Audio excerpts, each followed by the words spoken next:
Oh, hello friends. It's nice to see you. I've just returned from a lovely trip to the Black Hills of South Dakota.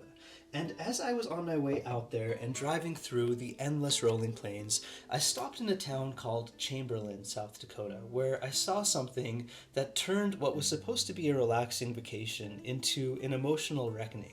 It was this poster of missing Native kids from the reservation that I was driving through.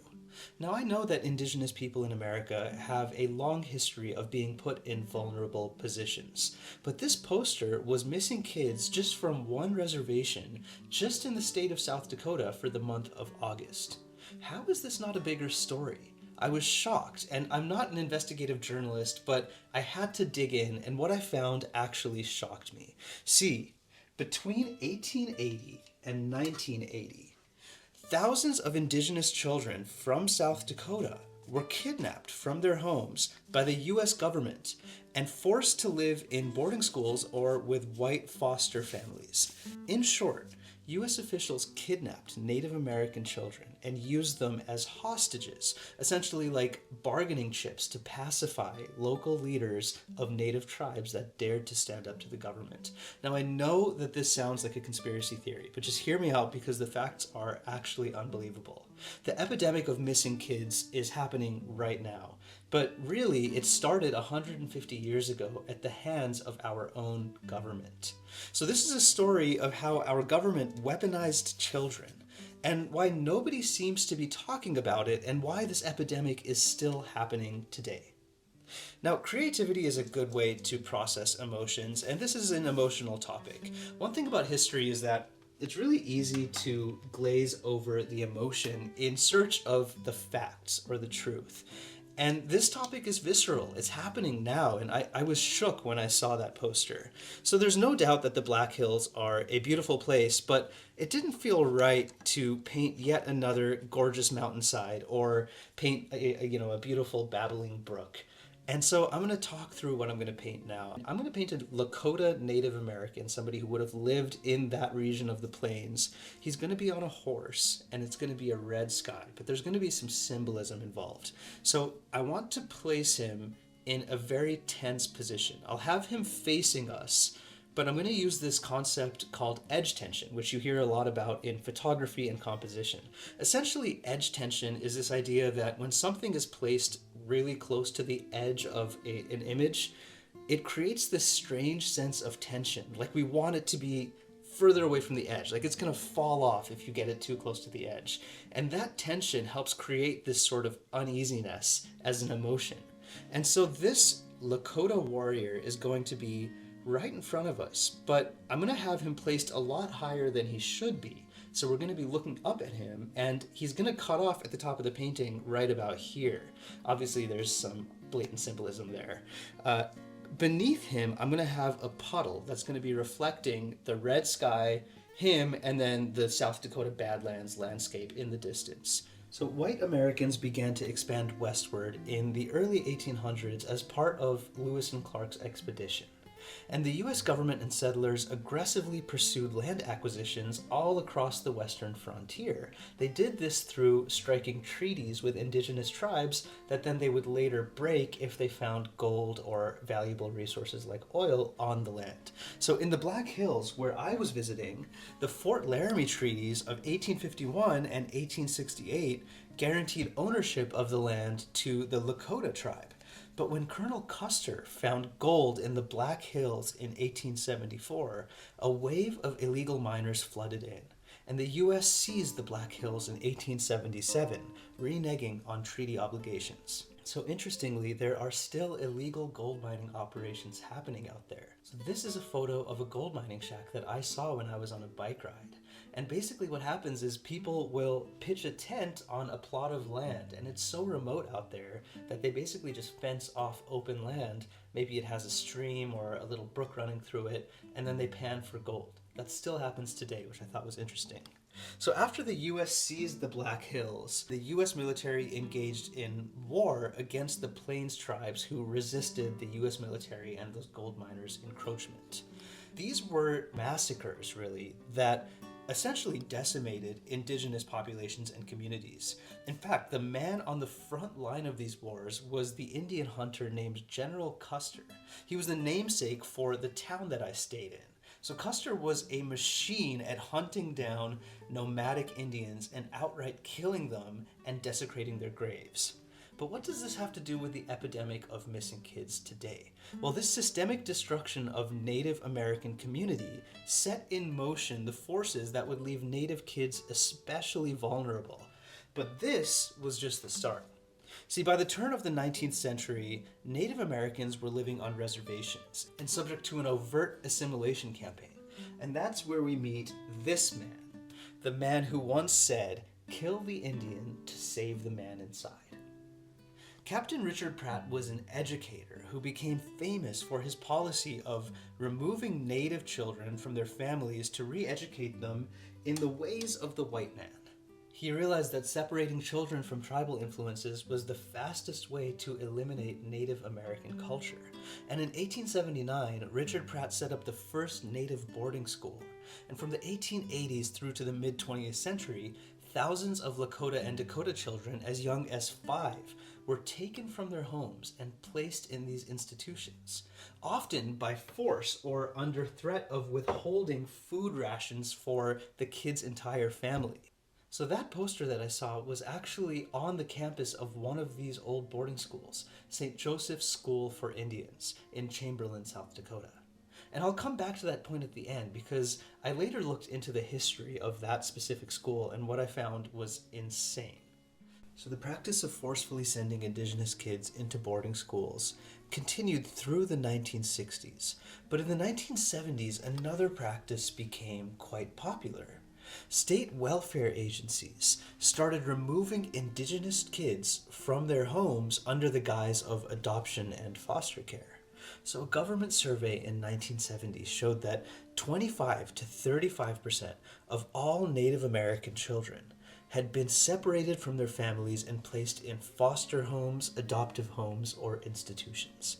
Moreover, about 90% of those children were placed in white families or non-Native families, even though they had relatives, Native relatives, who were willing to take them in. So remember Richard Pratt's words, "Save the man, kill the Indian"? Well, 100 years later, and just 50 years ago, this practice was very much alive. And South Dakota was actually the center of this. So in the mid-70s, South Dakota's Senator James Aberez, opened a congressional investigation into this practice of rehoming kids under the foster system. So Native parents in South Dakota were reporting having their children taken on flimsy grounds, such as allegations of neglect due to overcrowded housing on reservations, housing that was provided to them by the government. So this crisis led directly to the passage of the Indian Child Welfare Act, which was a federal law that gave custody rights to tribes over state-run welfare agencies. So this did significantly reduce the number of Indian children swept into adoptions in the 1980s and beyond. But really, the long-term damage was done.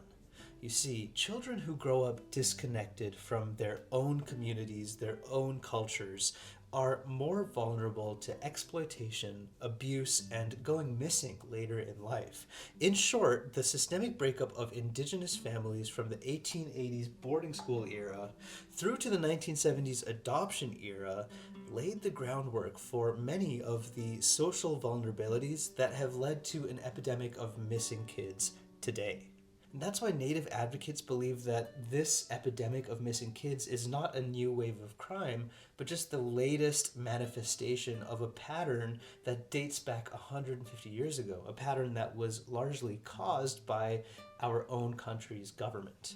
So still, it feels like even though that's the case, like today we have laws, we have the FBI, we have law enforcement that should all be working towards helping prevent these kinds of crimes and also finding missing kids. But as I learned, that is true for people who are not Native, but the laws are actually somewhat different for people who grow up on reservations. You see, law enforcement on Native lands is really a maze of unjust rules and a lot of overlapping different authorities. So a lot of crimes fall between tribal police, county police, state police, and even federal authorities like the FBI. So here's a great example. On South Dakota's reservations, the rules generally work like this. If a major crime occurs on a reservation and either the victim or perpetrator is non-native, then the tribal police are not allowed to prosecute the non-native party. In theory, the FBI and the U.S. Attorney's Office must investigate and prosecute these crimes, but in practice, this doesn't really happen. Federal law enforcement is often far away and under-resourced for reservation cases, and historically a lot of these crimes are just not pursued, especially if the victims were Native women or children. Beyond that, communication failures between agencies have often been a problem. So for example, a tribe might not even be notified when one of its members is reported missing in a nearby city or town. And until very recently, there was actually no database specifically tracking missing indigenous people. So add that to the innate lack of trust that a lot of Native people have for our federal police and our federal government. And the end result is a lot of finger pointing and inaction when indigenous people go missing or suffer violence on or nearby reservations. And for the perpetrators who might be predators or kidnappers, they've learned that they have a higher chance of getting away from the crime if they commit the crime on tribal lands or against Native people. So all of this is like this negative feedback loop that just creates this perfect storm of a situation that puts us in the place we are today with so many missing Native kids. So that poster of missing kids that I saw in Chamberlain, South Dakota, was actually put up by a group called the Missing and Murdered Indigenous Peoples Project. And this is a project that was started under President Biden recently in 2021. And that's a good step. There's now a central database that tracks missing Indigenous people. But that poster was put up at the St. Joseph's Indian School. I mentioned that when I came home from my trip, I looked into that school. Now, I think the best way to sum up all of this is through looking at that school as a microcosm of this problem. Because in 2014, CNN actually ran an exposition and investigated that school, and its practices are shocking. They found that that school had raised more than $50 million in 1 year through essentially co-opting the poverty of Indigenous people. So they wrote fake emotional letters from made-up Native children asking for money for the school. They bought dream catchers in China and mailed them out in their solicitation for fundraising, saying that they were made by students of the school. And what is more symbolic than a former boarding school profiting off of the very pain and suffering that they inflicted upon Indigenous communities? What's even crazier is that they still do this today. So the most recent numbers I could find are from 2018, when they raised $51 million that year through these exact same practices. Now, I can't answer the question of where all of these missing Indigenous kids are, and that is hard to stomach and it's heartbreaking. But I can shine a light on this problem, and if this is news to you, then I ask that you share this information. I would also suggest that you look into some of the resources that I've put in the description. If you're able to make a donation, that'd be great. I, for my part, am going to donate all of my Patreon revenue to this charity listed down below, and I will do that for the rest of the year. If you haven't checked out my Patreon and you like this episode, please check it out. And I've got all kinds of fun behind the scenes stories. I've got a lot of information that I have to cut from these episodes because they would be too long. And if you're a history nerd, I think you'll like it. Thank you for tuning in, and I will see you next time on Painting the Past.